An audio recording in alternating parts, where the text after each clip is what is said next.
Paul dit à Timothée, combat le bon combat de la foi. Parce qu'il y a des combats qui ne valent pas la peine. En d'autres termes, Paul dit à Timothée que l'objectif du combat, c'est de te faire saisir la vie éternelle. Ça veut dire quoi? Il n'y a aucun homme qui peut saisir la vie éternelle sans combattre. Parce que la vie éternelle est la résultante de la vie de combat, de la victoire que nous obtenons. C'est pourquoi lorsque vous lisez Apocalypse 2, verset 7, il dit à celui qui vaincra. Donc voyez que Apocalypse nous dit que la vie éternelle, les récompenses de Dieu sont rattachées aux vainqueurs. Et pour certains d'entre vous, vous faites face aujourd'hui à un certain nombre de combats dans lesquels vous êtes. Des combats que vous avez peut-être initiés vous-même, des combats que vous n'avez pas peut-être initiés vous-même, mais qui sont venus liés à votre background, d'où vous êtes sortis. Parce que les combats sont à plusieurs niveaux. Il y a des combats hérités et il y a des combats qu'on s'impose par les choix de vie que nous faisons nous-mêmes. Mais qu'importe le niveau ou la catégorie de combat, un combat reste un combat. Quelque chose en ce qui concerne le combat, c'est que un combat, si tu ne prends garde,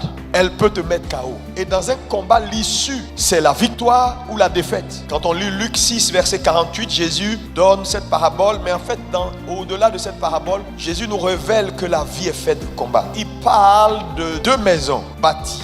La maison, c'est toi parce que ta vie est en construction et tu es l'architecte principal. Mais il dit que ces 2 maisons bâties, ces 2 maisons représentent 2 grandes catégories d'êtres humains. Ceux qui écoutent la parole, l'intériorisent, ceux qui acceptent Jésus et l'acceptent sincèrement avec leur cœur. Ils sont comme des gens qui ont décidé de bâtir leur maison avec un fondement solide sur du roc.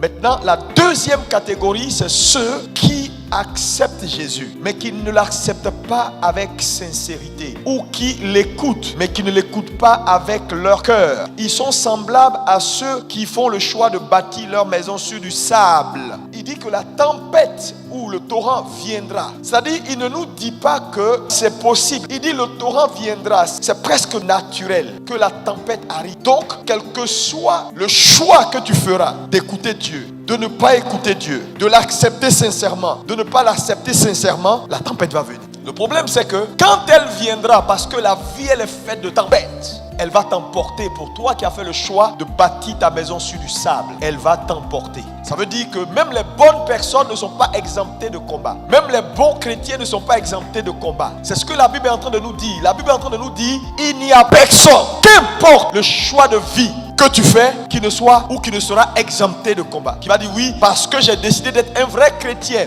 né de nouveau, marchant dans la sanctification, alors moi c'est terminé, je ne suis pas. Non. Que tu aies fait le bon choix, que tu aies décidé de marcher avec Jésus, tu auras un combat. Que tu aies décidé de ne pas marcher avec Jésus ou de marcher à moitié, tu auras un combat. Mais la conséquence, c'est que toi qui as fait le choix de ne pas vivre une vie comme le maître te recommande, toi qui as fait le choix de vivre cette vie qui ne glorifie pas Dieu, lorsque les combats viendront, elles t'emporteront. Donc, en d'autres termes, il n'y a aucune prière qui peut exempter un homme d'un combat. Ça n'existe pas. Oui, les combats sont en dimension. Ton combat peut-être est professionnel. Tu n'as pas de problème marital. Ça va bien à la maison. Mais sur le plan professionnel, tu t'en sors pas. Ton combat peut ne pas être professionnel. Tu as l'argent, tu as tout ce qu'il te faut. Mais ton combat est familial. Ta famille est désintégrée. Ton combat peut être social. Tu n'as ni problème marital, ni problème professionnel, mais tu as un problème social. Ton combat peut être un combat personnel au niveau de ta santé. Tu es dans un cercle. C'est un combat également. Il y a des gens, c'est des combats liés à la légèreté. C'est des gens légers. Un homme léger fait face à un combat, il peut ne pas le savoir. Il y a des gens qui sont légers. Ça veut dire que tu n'as pas atteint le niveau que tu dois atteindre maintenant. Tu es à un certain niveau parce que tu es trop léger. Aucune discipline de vie. Mon ami, il y a des niveaux que tu atteindras jamais si tu ne règles pas ce problème de combat.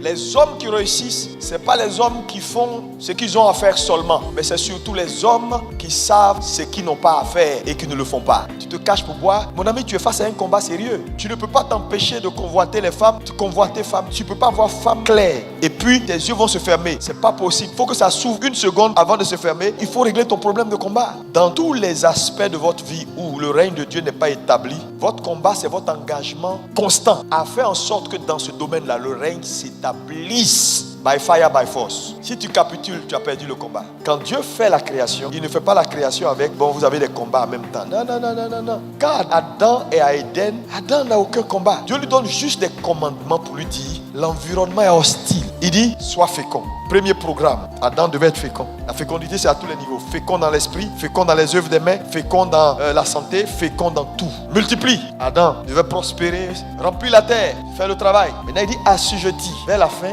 il va maintenant dans un autre domaine. Assujetti. Ça veut dire, ton environnement est hostile. Je t'ai créé parfait, tout va bien, mais l'environnement est hostile. Et la raison de l'hostilité, c'est de te faire entrer dans des combats à vie. Donc, Adam ne va pas dans une position de défaite. Dieu lui donne déjà la capacité d'assujettir et de dominer. C'est pourquoi je te prêche ce matin, parce que tu as la capacité. Et Jésus vient nous restaurer cette grâce perdue par Adam. Et aujourd'hui, qu'importe les combats auxquels on fait face, frères et sœurs, je vais vous dire, vous avez ce qu'il vous faut pour avoir la victoire. Tu es arrivé à un point où tes combats sont tellement nombreux que tu te dis, mais pasteur, face à la multitude de mes combats, est-ce que je peux m'en sortir?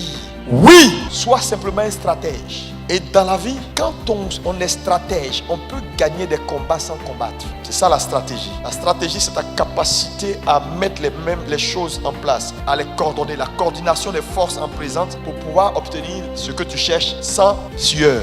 On peut battre un ennemi sans combattre si on est stratège. Et l'église doit être stratège même dans le combat. Et Jésus nous a tout donné. Et ça, c'est ce qui est important, parce que dans ces combats-là, nous allons dans une position où on combat déjà dans une position de victoire. Tu ne peux pas faire face à un combat profond en étant superficiel. Les gens sont trop superficiels. Et c'est parce que tu es superficiel que depuis là, tu t'en sors pas face à ces petits combats. Et que juste une petite fille inconsciente avec des yeux qui s'est levée un matin, qui n'a pas d'avenir, qui a mis des colorants sur ses yeux, peut juste te déstabiliser et détruire toute une destinée. Le Saint-Esprit va t'aider. Prends la résolution simplement ce matin de faire face à tes combats et de les vaincre. La Bible dit dans Romains 8, verset 26, il dit, le Saint-Esprit nous aide dans nos faiblesses, car nous ne savons pas ce qui nous convient de demander dans nos prières, mais l'Esprit lui-même intercède pour nous par des soupirs inexprimables. Donc le Paraclétos est là pour t'aider. Il va t'aider. Ton combat est peut-être marital, il va t'aider.